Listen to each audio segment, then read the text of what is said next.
Good morning, Boker Tov. Welcome back to Living with Emunah. So excited to be together and very excited to finally, after much discussion, to be able to have our Caffeinate with Kavana, Shakol Niya Bidvaro, BRS Emunah Shir. They'll be available at the end of Shir this morning, $10. Cash, check, or Venmo. Just stay at the end of Shir. You have to be in person. They will be available. Those who are watching online or listening online, we have this great coffee mug, Caffeinate with Kavana, Shakol Niya Bidvaro. Great way to start your day every day. Buy one if you're going to use one. $10 a piece. They're available right at the end of Shir. If you're listening or watching online, we're still figuring out how we will send you, how you could purchase. If you buy one, we're also going to throw in a behind the Bima car magnet. So, behind the Bima car magnet and a Caffeinate with Kavana coffee mug. What a day to start the day. Aren't you glad that you came in person today and that you are here? The Emunah Shir. The Emunah Shir is generously sponsored for the year by Dr. Zavi and Bella Morgan in memory of Rabbi Dr. Brian Galbit. Zechron Lavracha in memory of Bella's mother, Dr. Ellen Chanzer LaShalom. His yahrzeit is on the 10th of Adar. We observe both Adar, so it's coming up again. We're deeply grateful to the Morgans for their sponsorship. This morning's Shir is also sponsored by Brew Pool and Family for their Refuah Shlema. Where's Brew? Thank you, Brew. For the Refuah Shlema of her father, Chanoch Binyamin Ben Sarah, should have a complete, speedy, and painless Refuah Shlema. I want to thank Alana Landau. Where's Alana? Thank you for designing this cup. If you have any graphic design needs, Alana Landau. Alana, how can they be in touch with you for look at this unbelievable stuff. How can they be in touch with you for their graphic design needs? Alana Landau, that's easy. Alana Landau at gmail.com. Alana with an I. If you're listening, watching anywhere in the world, Alana Landau, Alana with an I, Landau at gmail.com. Everybody jump on board. Okay, let's dive back into living with Emunah. How did the homework go? Okay, now now that you all said it was great, I want to ask you what the homework was. Let's see if you remember. Smile, good, you remember. And it went well. Turn the page. Yeah. Right. Amazing. Start that book and turn the page. Amazing. Right. Amazing. Wow, that's great. Amazing. Amazing. So now that we finally got the cup done, and by the way, by next week we'll have our disposable version of this cup done. I like drinking out of disposable cups. I don't know why, but the disposable version will be available next week. Next is our notebook. Lana's hard at work to turn the page. It's our notebook that every morning you wake up and turn the page, and that will remind us, as we spoke about last week in the Emunah Shir, that Itche Meir Morgenstern reminded us that B'chol Rega V'Rega Hashem Yisbarach Posei Pesach Chadash L'Scha Imo. Every day Hashem opens a new opening. Achshav Niftav Daf Chadash. It's the name of our notebook, Daf Chadash. Every day it's a new page. Every day is a new page. Turn the page. The hurt from yesterday, the disappointment from yesterday, the failure from yesterday. To a degree, the success and the triumph and the happiness of yesterday, you can't rely on and depend on today. It is a new day. You got to turn the page, a willingness to turn the page. When do you turn the page? When do you not yet turn the page? Because you don't want to allow yourself to be stepped on or stepped all over. You have to stand up for yourself. That is a complicated topic we alluded to that still deserves to be spoken about. But the general principle is a willingness to learn to turn the page. So we're going to make notebooks where you can take your notes on the day. And every morning you wake up, and part of your ritual, as you caffeinate with kavana, you turn the page and you start again, and it's a brand new day. Lahagid baboker chazdecha v'emunascha baleilos. Wake up in the morning, bright, sunshine, optimistic, hopeful. It's a brand new day. It's a brand new day. A new belief in humanity, a new belief in relationship and conversation with Hashem. Many people, a new belief in yourself. So many have given up on themselves. They stop believing in themselves. They just don't believe they're worthy, they're capable, they'll break through. So turn the page. Turn the page with the three realms we live in. Ben Adam L'Chavero, believe in people. Ben Adam L'Makom, turn the page with Hashem. And Ben Adam La'atzmo, we turn the page with ourselves. We give ourselves another chance. We start again. We turn the page. Okay, before we dive back into B'yam Derechecha, we've been talking about simcha, smiling. That was your other homework. Turn the page and smile. Smile before you walk in the home. Smile before the kids come in the car for carpool. Smile before you greet whoever's coming home to you. Smile before every meeting. Smile before every exchange. When you smile, the whole world smiles with you. So did you find that the world smiles with you? Did it change things? Amazing. Fantastic. Send me your stories. I love to share them. So one insight before we dive back into B'yam Derechecha. I saw this actually online this morning from my friend Rav Moshe Tzvi Weinberg. He quotes the following. We say in davening and Ashrei, Karov Hashem l'chol karav, l'chol asher yikru'uhu be'emes. Hashem is close to all who call out to him in truth. So normally we say to ourselves, normally what this means, you can go back to Siddur Snippet, we're up to 350 something, but I don't know, somewhere much earlier when we did Ashrei, Karov Hashem l'chol karav, Hashem is close to all who call out to him. However, it has to be l'chol asher yikru'uhu be'emes. You have to call him authentically, genuinely. It shouldn't be fake or counterfeit or fraudulent. It shouldn't be superficial or surface. You have to call out to him for real. Talk to him. Not like he's your best friend. He is your best friend. Not like he's right in front of you. He is right in front of you. Talk to him, be'emes. Talk to him sincerely. Talk to him genuinely. Talk to him in earnest. Have a real conversation with him. Have a real conversation with him. Fill him in. Tell him what's going on. Be grateful. Protest and object. Tell him everything. That's how we normally understand it. Rav Moshe Tzvi quoted such a beautiful insight. I don't know if it's his own or from elsewhere. He said, Karov Hashem l'chol karav. Hashem is close to all who call out to him. L'chol asher yikru'u. So we say, L'chol asher yikru'u. Really? Anyone who calls out? Even me? But I'm a nothing. I'm unworthy. I'm incapable. I failed him so many times. I made so many promises I haven't fulfilled. I feel so distanced. I've fallen so far from him. Even me? L'chol asher yikru'u. Be'emes. Be'emes, he'll answer anybody. Yes, even you. Karov Hashem l'chol karav. Hashem is close to all who call out to him. L'chol asher yikru'u. It's really anybody? Even me? Be'emes. Yeah, even you. Even you. L'chol asher yikru'u. Isn't that beautiful? I just saw that online this morning. I said, it's beautiful. Perfect for the Emunah shir. And that is the turning the page. Be'emes, turn the page. Even you. It's a new day. It's a new start. But you don't have to wait for the next day. I'll tell you a little secret. You could turn the page in the middle of the day. You could turn the page at 12 o'clock at night, the end of your day. Whenever you're ready to turn the page, you could turn the page. And you could say, you know what? I don't have to feel shackled and debilitated and paralyzed by what just happened or by carrying all the baggage or history of the past. I have to learn from it. I have to reconcile parts of it. I can't let people step all over me. I have to stand up for myself. But I also don't have to be defined by it. I can also create a new reality for who I am and how I see myself and how I want to interact with the people around me and my relationship with Hashem above me and my relationship with myself and what I believe about myself and who I am and where I'm going. We're on page Kuf Nun Beis. You have to tell me when I'm running out in the booklet and we have to make more. Kuf Nun Beis, Oz Gimel. We're still good? Yeah? Okay. Amazing. So we've been talking now about, let's just catch up. All of us want to be happy. All of us want to be joyful. All of us want to smile across our face. That's the secret to life, the secret to longevity. Countless studies show you want emotional, spiritual, physical health. Be happy. Smile. Simchas Achayim. Simchas Achayim. We'll be speaking about it this Shabbos. This Shabbos, we have our women's Kiddush and Shir following davening. It's Parsha Zachor. Time to come back to Shul. Parsha Zachor. But a women's Kiddush and mini Shir. So a Kiddush designed especially for women. I don't know what that means, like a vegetarian cholent. Yeah, I don't know exactly what that means. A lot of crudité, is that what they call it? Crudité? I don't know exactly what it means. Crudité and fruit and yogurt and I don't know what.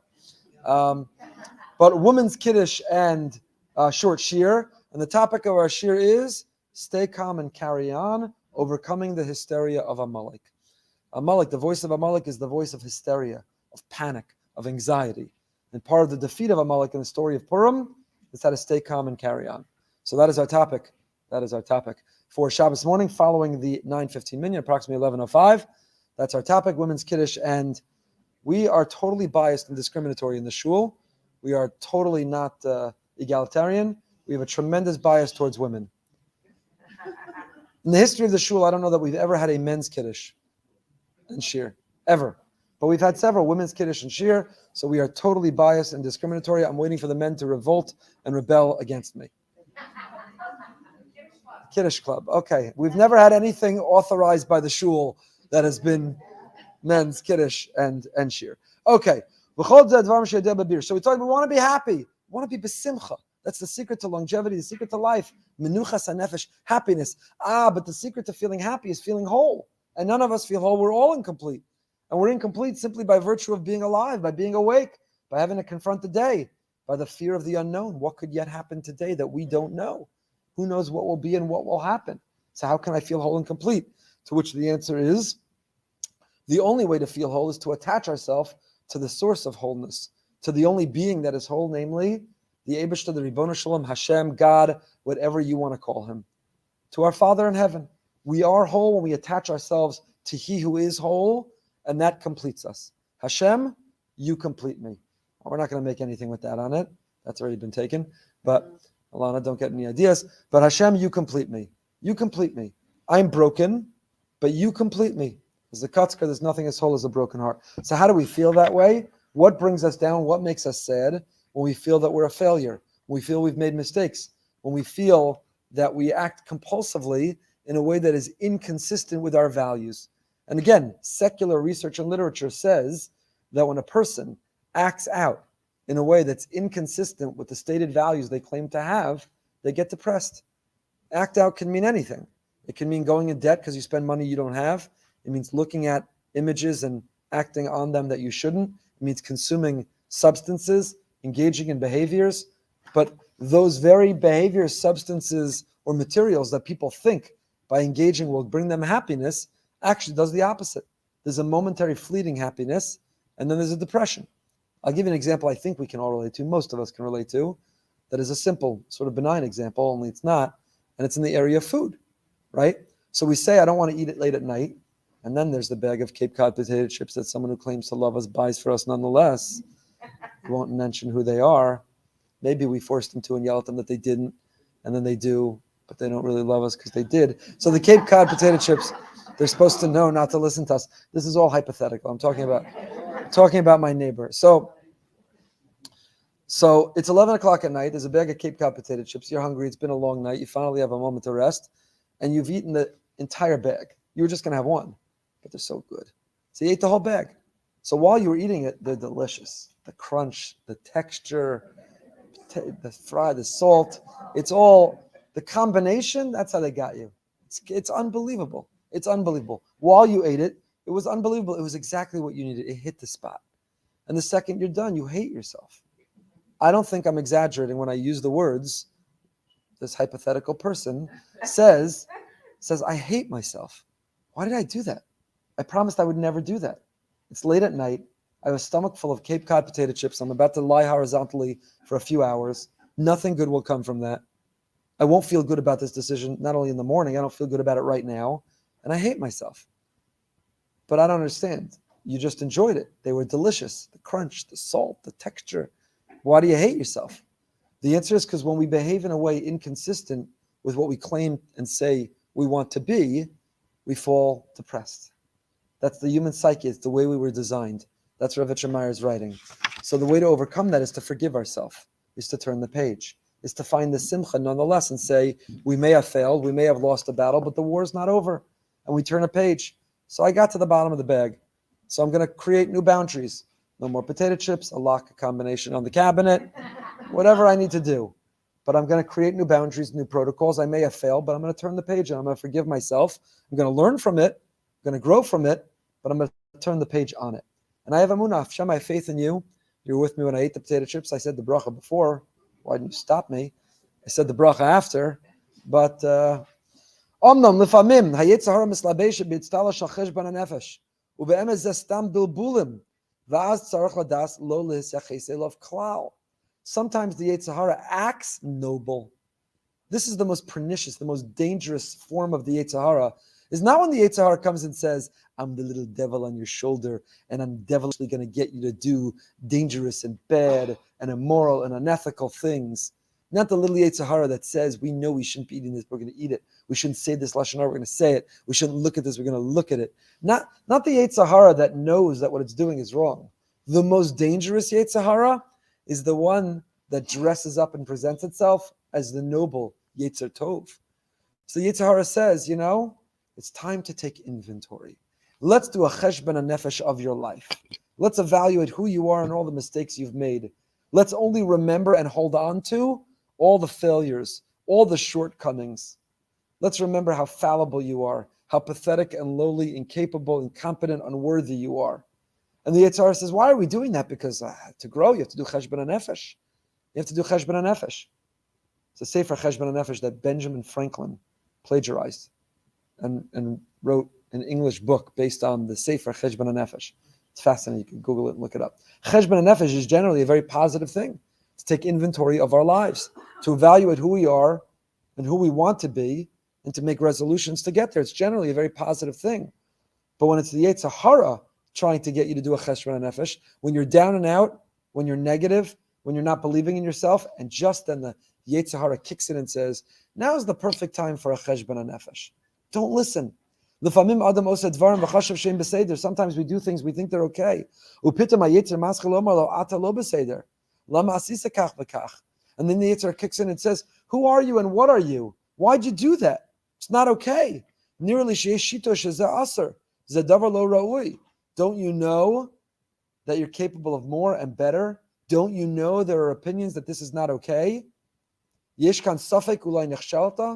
Don't you know that there's a doubt here? Maybe you made a mistake. Maybe you didn't follow the law. Maybe you didn't follow the rules. You made a mistake, and look at what you caused, and you destroyed the cosmos and the universe and the negative energy you brought into the world, because maybe it was a milk fork in the fleshig dishwasher. Maybe you forgot to make a bracha. Maybe the thing you thought was okay to repeat was in fact lashon hara. Maybe we have all kinds of negative voices that creep and crawl into our head. That's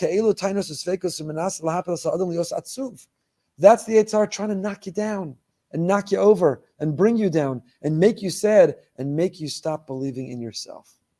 So the great Itche Meir Morgenstern, I would have said, that's Yetzer Hara, that's Yetzer Tov. Halavai, people would think, I got to live more cautiously and mindfully. Halavai, someone would be conscious and conscientious of their behavior and worry maybe they're making mistakes. I would have thought that's the Yetzer Hara Tov. But it's not. That's a dangerous psychological disorder. There's actually a name for it now. It's called scrupulosity. There's a name for it. You can look it up in psychology, where people essentially express OCD or anxiety tendencies through a religious filter and therefore feel good about it, or at least don't feel the negative stigma of it. So in other words, the person who has an hour-long Shmona Esrei, but not because they're having great kavanah, because they have OCD, obsessive compulsive disorder, and they keep repeating the words thinking they didn't get it right. There are people who are OCD when it comes to kashrus or mikvah or other areas of halacha or law. There's a fine line between being scrupulous and vigilant and virtuous and meritorious that we should admire, and crossing the line of mental health where a person is using religion as a platform for other negative behaviors. So there's actually a diagnosis of it today called scrupulosity, and there's treatment for it. My good friend, my good buddy, Rabbi Dr. Jonathan, formerly Tani Schwartz, is a sort of expert in the New Jersey area on this very topic. He's written about it and treats for it. So Itche Meir is saying whether you have a diagnosis level scrupulosity or it doesn't rise to the level of diagnosis, but simply we have that negative voice in our head that is always convincing us that we're getting it wrong. You're getting it wrong. You made a mistake. It's not good enough. You're not being strict enough. That negative voice makes us sad. It brings us down. It makes us hopeless and helpless. You need to know that taking inventory, being aware of your life, being mindful of who you are, setting goals for who you want to be, all that's wonderful and it's great and it's important, and we don't do enough of it. But you have to sit down and have an evaluation, which is not going to knock you down and bring you down, but which is going to build you up and make you better. The goal is not to be depressed. The goal is not to feel miserable about ourselves. The goal is not to feel unworthy. The goal is to feel who we could be and what we're capable of, to strive for more. It's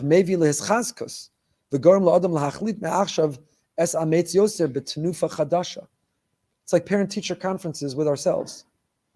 The goal of parent-teacher conferences is not to go home and beat your kids up.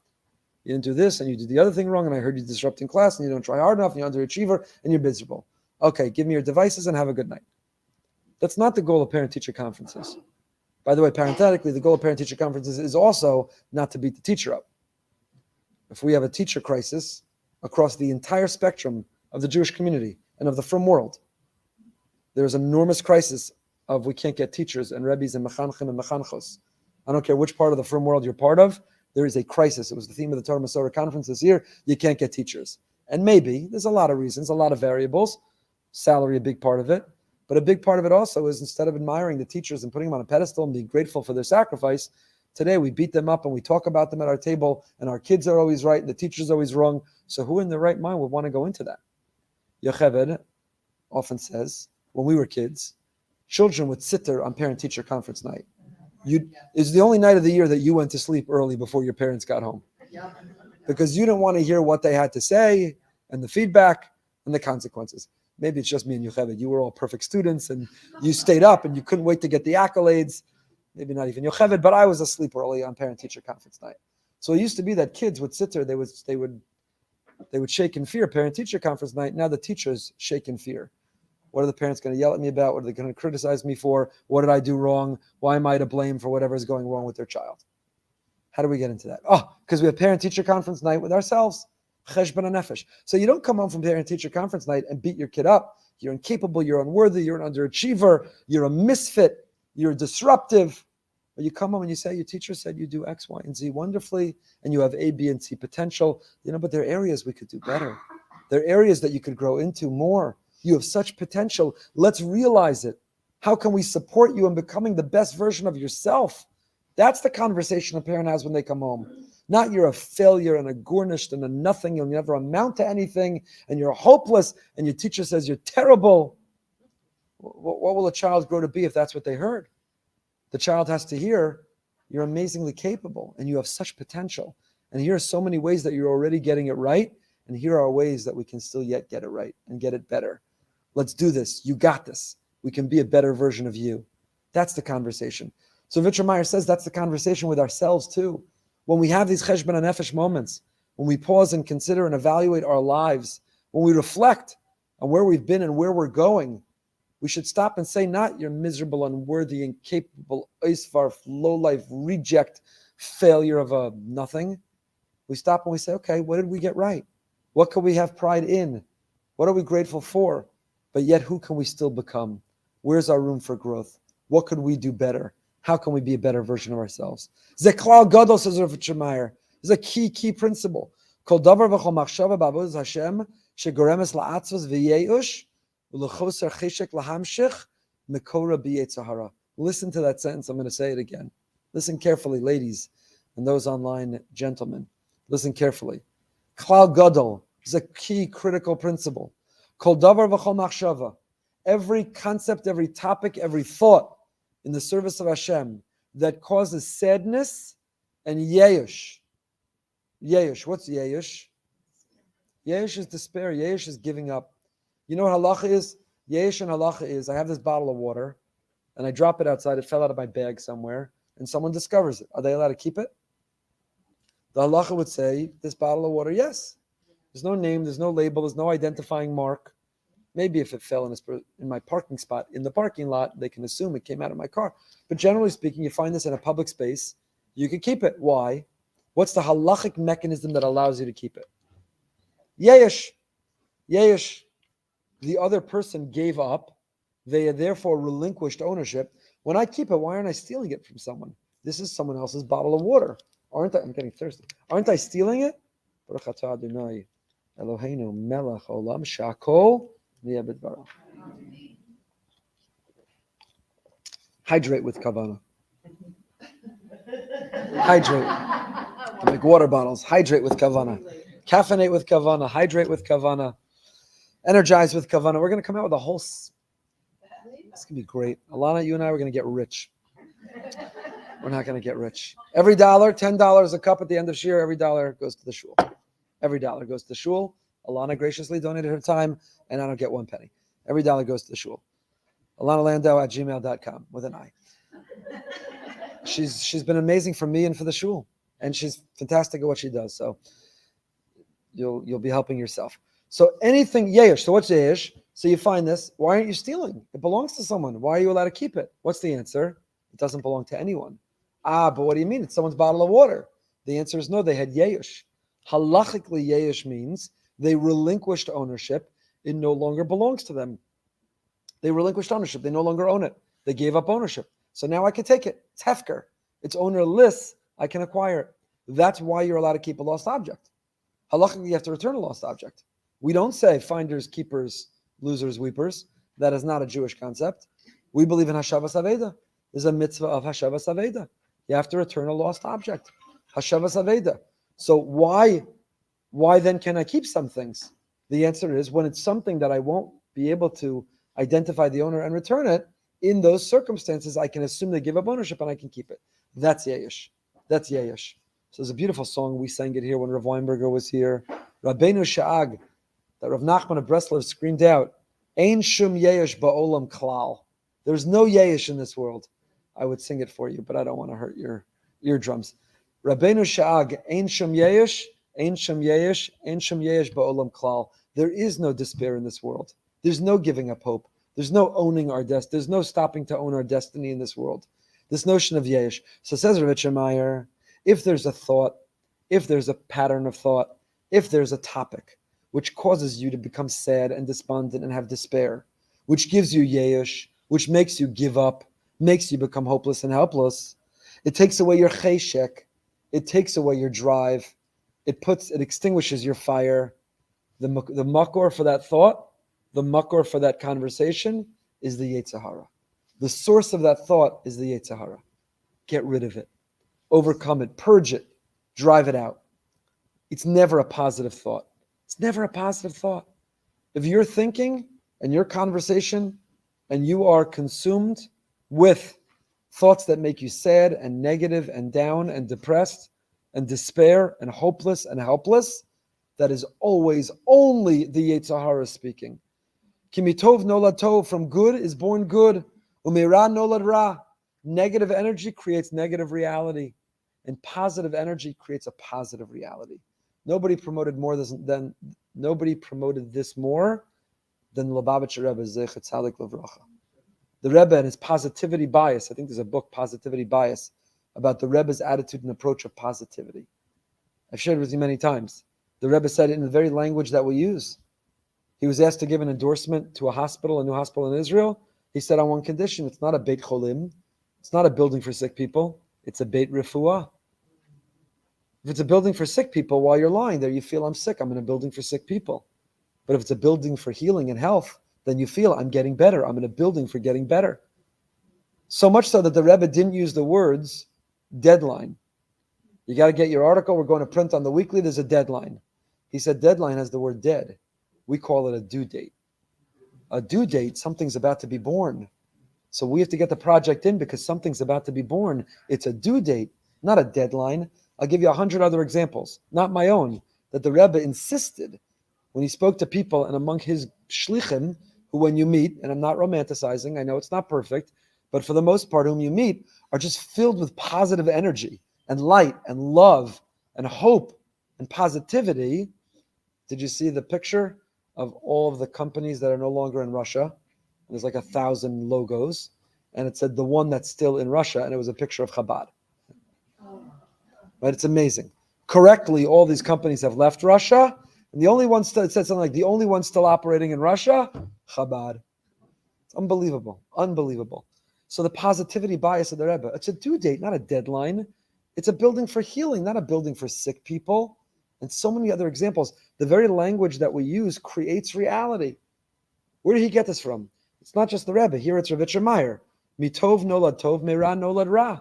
Use positive words and there'll be positive results. Have a positive energy. You'll bring a positive consequence to the world. Have a positive demeanor and a positive bias, and you'll create a positive reality.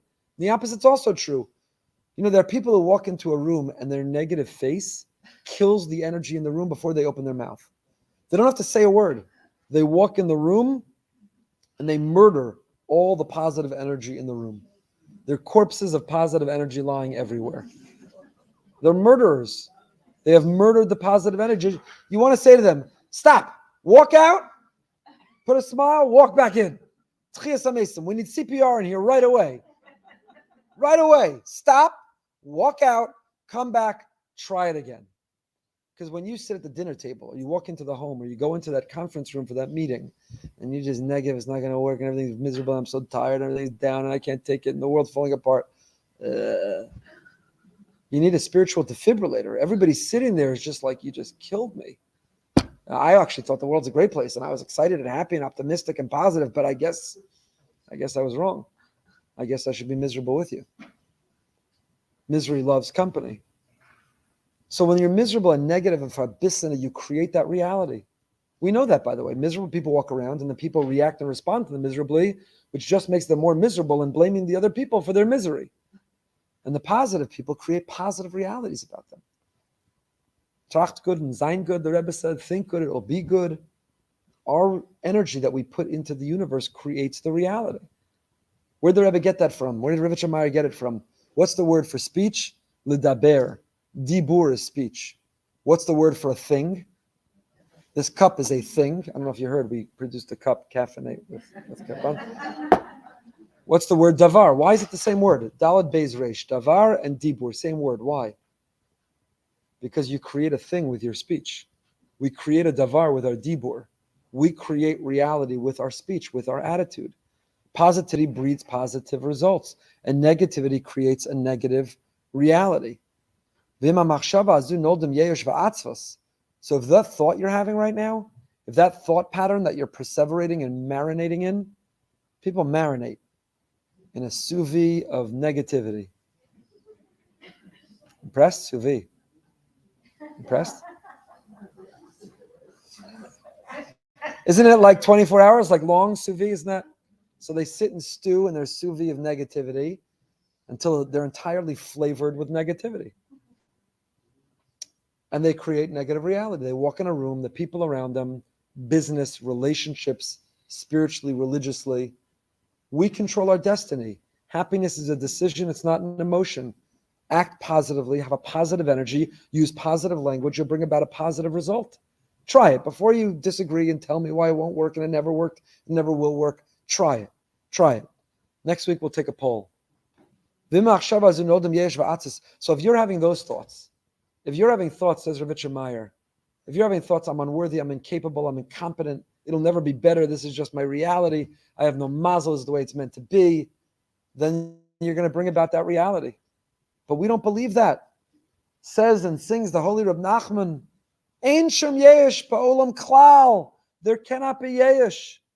The Gemara talks about there's two types of yesh. Yesh midas and yesh shalom midash. A conscious despair and a subconscious despair, which has halachic consequences when you can keep a lost object. Do we believe the person explicitly gave up hope or implicitly gave up hope? The Gemara uses a phrase that yesh shalom midas, which is an implicit despair. But we say yesh shalom midas. If you've given up, if you have yesh, it's shalom midas. It's because you're not thinking clearly. Because if you're thinking clearly, there's always hope. There's always belief. There's always turning the page. There's always a fresh start. There's always a new beginning. There's always a reason to be positive. There's always a positivity bias. Be biased towards being positive. Look for the positive. Again, I want to do two more sentences, but I wish there were more time. You see this in relationships. All the research shows, again, Dr. John Gottman, 5 compliments for every criticism. Positivity bias. The criticism will be heard much better in the context of 5 compliments for every criticism. In marriage, with employees and coworkers, with our children, in life. You have to have a positivity bias. Gottman talks about a negativity bias and a positivity bias. You know what that is? There are people who wake up in the morning and everything is wrong before the day even started. They're angry at their spouse before their spouse even opened their eyes. They could do no right. They look at the world with a negativity bias. And then there are people who have a positivity bias. Most often when we're newlyweds or courtship or we're engaged, that's when we have the positivity bias. So even the total faults and flaws and warts and pimples of the other person, aren't they adorable idiosyncrasies? Aren't they the cutest? It's a positivity bias we have. They could do no wrong whatsoever. And then we get married for a little while, and there's a negativity bias. They could do no right. Everything they do is wrong. Everything they do is wrong. From the way they say good morning until the way they say good night and everything in between. So that's what marriage therapists, counselors, experts say. Do you have a negativity bias or a positivity bias? What's the paradigm? What's the bias? What are the glasses you're wearing? There are people who look at the world through glasses where everything is amazing. They see what's amazing. This year is dedicated in memory of my dear friend, Rabbi Dr. Brian Gabbett, who saw the world through the glasses of everything is amazing. He lay on his deathbed looking up at IVs and tubes and machines. And in the last moments that he could speak, which unfortunately, there was a long time before he passed away that he couldn't, he was still just using the words, isn't Hashem amazing? Isn't everything amazing?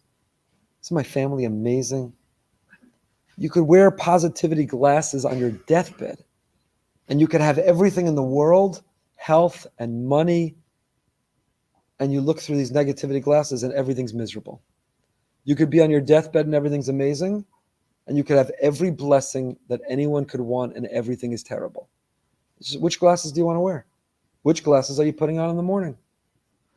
Now you'll say, well, it's not my fault. This is the way my mother was. This is my DNA. These are my genetics. If I had a different spouse, they bring me down every day. I wish they wouldn't make me. I wish I would have lived with someone who made me. We could come up with a billion reasons why it's not our fault. But we put on our glasses. Nobody else puts them on for us. We put on those contact lenses. There are people who can even have LASIK surgery to change their vision entirely. But we put on those glasses. It's up to us. That means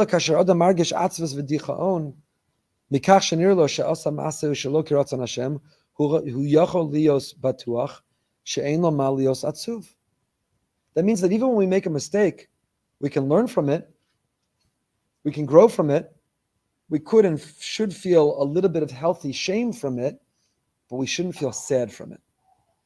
Sadness is just a trait. Sadness is a quality. Sadness is a feeling that never breeds anything good. I'm not talking about you lose a loved one, you shouldn't feel sad. Avelos, grieving, there are reasons to feel sad. If you lost $1 billion, you should feel sad. There's a bracha. Diana, we make bracha. There are reasons to feel sad. You pause and you feel sad. Again, apply the 5x5 rule. If it won't matter in 5 years, don't let it matter for more than 5 minutes. There are things that will matter in 5 years. You lose a loved one, you lose your fortune. They'll matter in 5 years, and it will matter for more than 5 minutes. And it's okay to be sad. There are times that we're sad. There are times that we grieve. So I'm not saying never be sad. But the sadness, because we bring ourselves down, we have negative thoughts, we are racked by guilt and shame, that sadness never, ever breeds anything good. It's the Yetzer Hara. It's the Yetzer Hara. Don't indulge it. Don't listen to it. Don't feed it. Don't be brought down. The pathway to growth, to breakthrough, is joy, is happiness, is menuchas hanefesh, which we'll speak more about in Mirz Hashem the Shabbos, with, what's it called? Vegetables and fruit, crudité and fruit, and Kiddush, at the women's Kiddush and mini shir. Stay calm and carry on, defeating the hysteria of Amalek this Shabbos morning. Tonight we go behind the bima with Yocheved Goldberg and all of the rabbis and rebbitzins and staff of BRS. This is our marathon edition, our global edition, if you've not yet contributed to the global campaign. If you're a member of BRS, you're doing your part. But if you're not a member of BRS and you enjoy our shiurim and our classes and our writings, please do your part. brsonline.org/global, brsonline.org.global. Right now, Caffeinate with Kavana cups, Lee, $10, cash, check, Venmo, should be available until next time, and you get your magnet. Stay happy, stay healthy, and stay home.